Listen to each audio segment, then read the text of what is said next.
नमस्कार दोस्तों, मैं शैलेंद्र एक बार फिर से आपका स्वागत करता हूं अपने YouTube चैनल पर। दोस्तों, आज हम बात करने वाले हैं कैपेक्स एंड ओपेक्स मॉडल के बारे में, जो आपने कई जगह देखा और सुना होगा। तो आपके मन में जिज्ञासा होगी क्या है कैपेक्स एंड ओपेक्स। तो आज की वीडियो को देखने के बाद आपको बिल्कुल क्लियर हो जाएगा कैपेक्स एंड ओपेक्स के कॉन्सेप्ट के बारे में। तो दोस्तों, पहले सब्सक्राइब जरूर कर लीजिए चैनल अगर आपने सब्सक्राइब नहीं किया है, और आपको आगे भी इसी तरीके के ज्ञानवर्धक वीडियोस मिलते रहेंगे। तो आइए शुरू करते हैं आज का एपिसोड। तो कैपेक्स सबसे पहले बात करेंगे। कैपेक्स क्या होता है? इसको कैपिटल एक्सपेंडिचर भी बोलते हैं दोस्तों। Capex is the business expenditure which is incurred by the company for the asset which is going to be used for the more years. Example, company आज कोई एसेट खरीदती है दोस्तों, वो एसेट का यूज़ वो खरीदा उसने इस अकाउंटिंग ईयर में है, लेकिन उसका यूज़ वो आगे आने वाले 5-6 साल तक करने वाली है। तो ये कैपिटल एक्सपेंडिचर माना जाता है। क्यों? क्योंकि उसने इस ईयर में ख़रीदा, लेकिन उसका यूज़ अगले 5 सालों में किया जाएगा।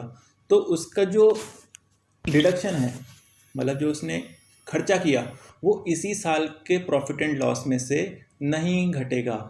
मतलब ये जो प्रॉफिट एंड लॉस में नहीं आता है एक्सपेंडिचर, यह कहाँ जाता है? ये जाता है बैलेंस शीट में। बैलेंस शीट में एसेट साइड में क्रिएट हो जाएगा। एसेट राइट साइड में बैलेंस शीट अगर आपने देखी है, अगर नहीं देखी तो मेरा बैलेंस शीट वाला एपिसोड देख सकते हैं।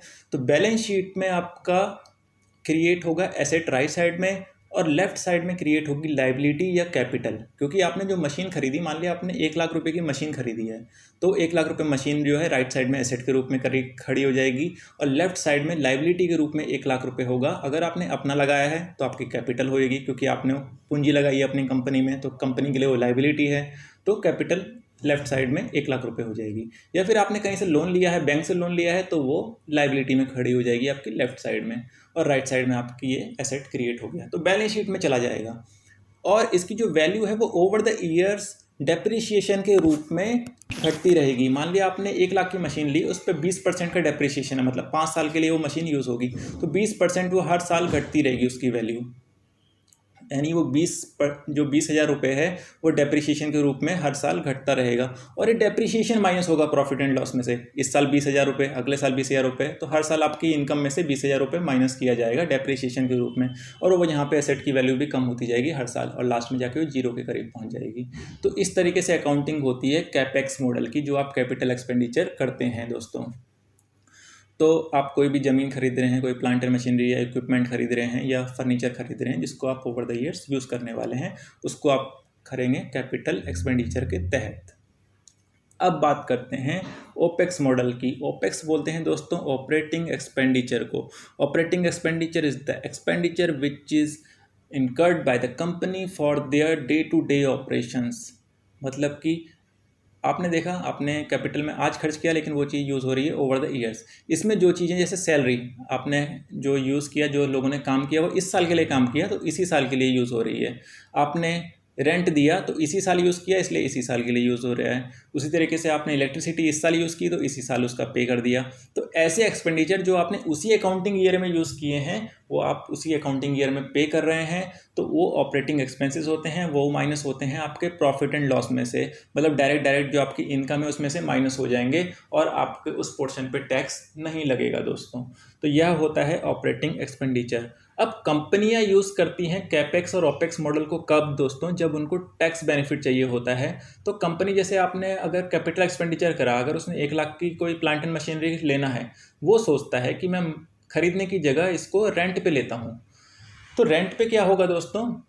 आपने देखिए कैपेक्स में 1 लाख रुपए पहले साल खर्च कर दिए थे, लेकिन उसका आपको फ़ायदा टैक्स में, अगर आप उसी समय घटाते तो 1 लाख रुपए आपको टैक्स नहीं देना पड़ता। लेकिन आपने उस साल खर्च भी किया, लेकिन आपको टैक्स भी देना पड़ा। लेकिन ओपेक्स में क्या होगा? आप रेंट पे लेते हो, मान लिया 20,000 रुपये रेंट पे लेते हो आप सालाना, तो आपने इस साल 20,000 रुपये खर्च किए, इसी साल आपको उस पर टैक्स पे फ़ायदा मिल गया, क्योंकि आपको 20,000 रुपये पे टैक्स नहीं देना पड़ा। आपने अगले साल फिर रेंट पे 20,000 रुपये खर्च किए, और उसको आपको 20,000 रुपये पे टैक्स नहीं देना पड़ा, क्योंकि आपकी इनकम में से वो घट गया डायरेक्ट। यहाँ पे आपने खरीदा नहीं है, रेंट दे रहे हैं आप उसका। तो ये आपका सेम ईयर अकाउंटिंग में प्रॉफिट एंड लॉस में आ जाएगा। तो ये भी डिफरेंस है कि ये बैलेंस शीट में जाता है कैपेक्स, और प्रॉफिट एंड लॉस में आता है आपका ओपेक्स। तो इससे क्या होगा? कंपनी को उसी साल की जो एक्सपेंडिचर होता है उसका फ़ायदा उसी साल मिल जाता है।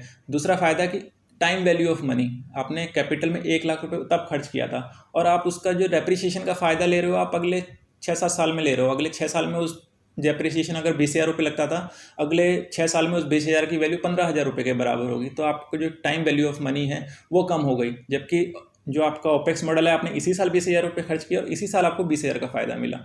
तो हर साल आपका उसका वैल्यू में कोई ह्रास नहीं होगा, वैल्यू में कोई कमी नहीं आएगी। तो ये 2 फ़ायदे हैं ओपेक्स मॉडल के। कैपेक्स मॉडल का फ़ायदा है कंपनी कब एसेट क्रिएट करती है, जब कंपनी को अपनी बैलेंस शीट का साइज बढ़ाना होता है और उसको इन्वेस्टर्स को दिखाना होता है कि हमने एसेट खरीदा है और हम इससे आगे आने वाले समय में अपना प्रोडक्शन बढ़ाने वाले हैं, अपना काम बढ़ाने वाले हैं हम। तो उससे क्या होता है, इन्वेस्टर्स अट्रैक्ट होते हैं। तो कैपिटल का ये फ़ायदा होता है कैपिटल एक्सपेंडिचर करने का। तो ये अलग अलग अकाउंटिंग मेथड हैं, इसको यूज़ करती हैं कंपनियाँ अपने इन्वेस्टर्स को अट्रैक्ट करने के लिए या अपना टैक्स बचाने के लिए। किसी भी तरीके से हम इसको यूज़ कर सकते हैं। तो दोस्तों ये था कैपेक्स एंड ओपेक्स मॉडल। उम्मीद करता हूँ आपको इसके बारे में जानकारी अच्छी लगी होगी। अगर फिर भी आपके मन में कोई सवाल है कैपेक्स या ओपेक्स के बारे में तो आप कमेंट बॉक्स में अपना सवाल छोड़िए, मैं उसको उत्तर ज़रूर दूंगा। और आगे भी ऐसी वीडियो देखने के लिए प्लीज़ सब्सक्राइब कीजिए। धन्यवाद, नमस्कार।